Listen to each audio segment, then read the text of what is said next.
নড়াইলে তেল না পাওয়ায় নাহিদ সর্দার নামের ব্যক্তিকে ট্রাক চাপায় হত্যার অভিযোগ উঠেছে এক ট্রাক চালকের বিরুদ্ধে।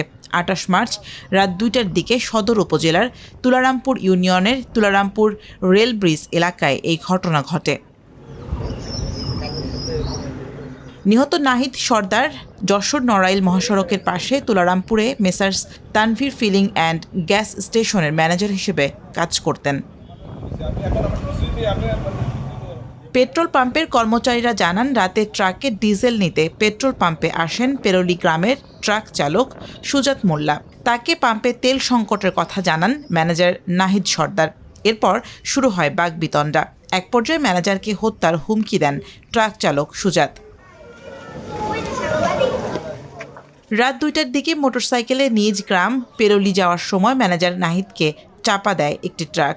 এতে ঘটনাস্থলে মৃত্যু হয় পাম্প ম্যানেজারের, আর গুরুতর আহত হন তার সঙ্গে থাকা সহকর্মী জিহাদ মোল্লা। উন্নত চিকিৎসার জন্য তাকে পাঠানো হয়েছে ঢাকা মেডিকেল কলেজ হাসপাতালে। আমার ভাই বারবার রিকোয়েস্ট করতে, ভাই তেল নাই, তেল দেওয়ার মতো কোনো পরিবেশ এখানে নাই, তেল আমাদের পাম্পে নাই। যে কোনো এক কথা বলতে বাকবিতণ্ড হওয়ার পরে বলে কি যে তুই তেল দিচ্ছিস না আমাকে, তোকে কিন্তু আজকে আমি ট্রাক চাপা দিয়ে মারবো। ও যখন দেখছে পাম্প থেকে গাড়িটা নিয়ে বেরোচ্ছে, মানে মোটরসাইকেল নিয়ে বেরোচ্ছে আমার ভাই, তখন কিন্তু ওই ট্রাক যে ড্রাইভার সুজাত, সে আমার প্রতিবেশী, তার সাথে কিন্তু প্রিভিয়াস কোনো জ্ঞান আমাদের নাই। সে আমার ভাইকে বাড়াতে দেখেই ট্রাকটা স্টার্ট করছে, করে পিছন ওই ট্রাকটা স্টার্ট করা দেখেই কিন্তু আমার পাম্পের যারা অন্যান্য কর্মচারী তারা বিষয়টা আজ করতে পারছে নিশ্চয়ই কোনো ঘটনা ঘটাবে, কারণ পাম্পে উত্তেজিত ছিল, অনেক সময় অনেক কথা বলেছে, মারবো, হ্যান করবো, ত্যান করবো, তাহলে মানে কোনো একটা ঘটনা ঘটাবে। আমাদের ম্যানেজার তো চলে গেল, দেখি কি হয়, সামনে যাই দেখে যে ওই ট্রাক চাপাতে চলে গেল। আমাদের পাম্পে তেল ছিল না, তেল শেষ হয়ে যাওয়ার পরে এই যে ড্রাইভারটি আমার ম্যানেজারে মেরে ফেলেছে, সে হুমকি দেয় প্রথমে, কিন্তু তেল না থাকায় তারে দিতে পারিনি, আমরা না থাকলে কোত্থেকে দেবো। এখন সে এই যে হত্যাটা করেছে, পুরোপুরি তার এটা একটা হত্যা, আর এই হত্যার আমরা কঠিন বিচার চাই। এমন পরিকল্পিত হত্যাকাণ্ডের বিচার চান নিহতের স্বজনরা।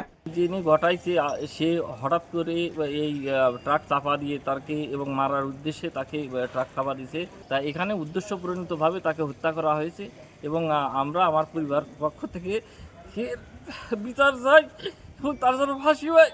তদন্তের মাধ্যমে আইনগত ব্যবস্থা নেয়ার আশ্বাস দিয়েছে পুলিশ। রাত ১৫-২টার দিকে সংবাদ পাই যে তানভীর ফিলিং স্টেশনের দুজন কর্মচারীকে মোটরসাইকেলে তারা যাচ্ছিল, তো ট্রাকে তাদেরকে চাপা দিয়ে গেছে। তো আমরা সংবাদ পাওয়ার সাথে সাথেই ঘটনাস্থলে আমরা যাই, আমরা টিম সহ গিয়ে দেখি যে নাহিদ নামক একজন পাম্পের কর্মচারী, তিনি মৃত অবস্থায় রাস্তার উপর পড়ে আছে, আর একজন নাম জিহাদ মোল্লা, তাকে অসুস্থ অবস্থায় চিকিৎসার জন্য প্রেরণ করা হয়েছে। তাদের দাবি যে পাম্পে তেল না পেয়ে এই ট্রাক চালক ক্ষুব্ধ হয়ে তাদেরকে চাপা দিয়েছে। তো বিষয়টা আমরা তদন্ত করে দেখছি এবং এই ট্রাক চালক এবং ট্রাক আটক করার জন্য আমাদের চেষ্টা অব্যাহত আছে।